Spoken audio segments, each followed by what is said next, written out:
I'm Rosie Atkins. I'm VP of Product at Homebase here in San Francisco. We are a sort of Series B stage startup, I guess, and we serve local businesses and the hourly employees that work for them. We make timekeeping, scheduling, hiring, and messaging products, and we distribute them across mobile, web, and partners. We work with partners like Square, Clover Point of Sale, payroll companies like Gusto and ADP, who also serve these businesses. We have grown to about 100,000 customers so far, and we are entering into a phase where we're starting to try to accelerate that growth by figuring out what are the levers that we can pull to add lots and lots of value to our product. It's a great product to be working on because it's a freemium product, so our distribution is sort of a gimme. And then it's up to us to really make customers understand where the value is so that we can convert them into paying.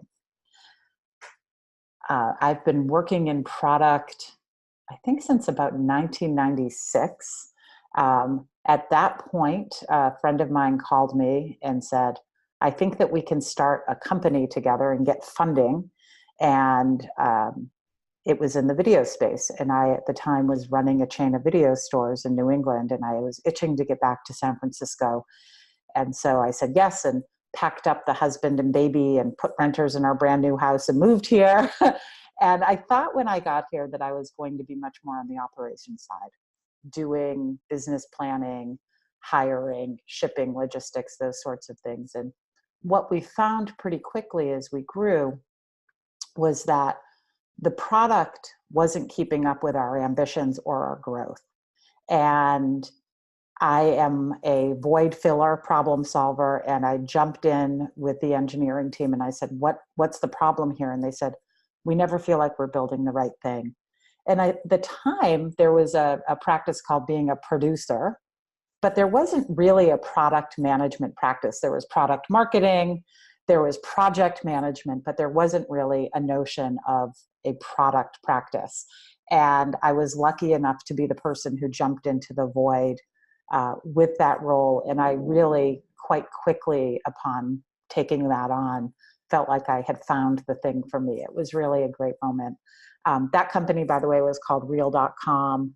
And we exited that company in 2000. It was bought by Hollywood Video, which was a chain of video stores. And I think bits and pieces of Real are in Netflix. And some of our IP is in some of the streaming technologies that we see today. So it's always really fun to see little pieces of that come back to us.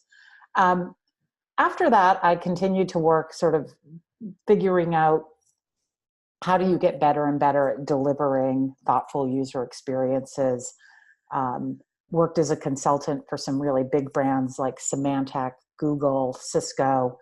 And in that phase really honed my skills. And then about 8 or 9 years ago, was lucky enough to join Opentable as a product leader there, and worked on tons of really great projects that spanned the diner experience and the restaurant experience there. And so being able to look at a product from the marketplace angle and figuring out how you stitch together value in these experiences was really another fantastic moment for me.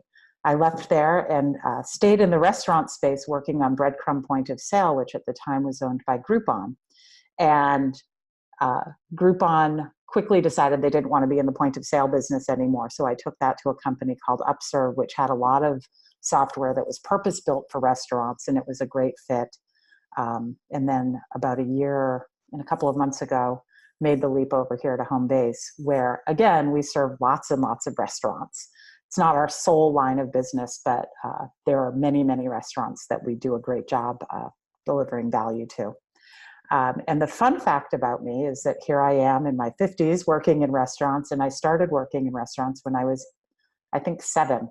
So 5 decades in the restaurant business, dipping in and out, but I have such an affinity for anybody who starts a business. especially an independent person. And the restaurant that I worked in, obviously, when I was a child, was owned by my family. It was started by my great aunt, who got a great deal on a building, knew nothing about the restaurant industry, and with the help from her mother and her sister, started up this business that is still a restaurant today that I still visit when I go to my hometown. So that's my fun fact.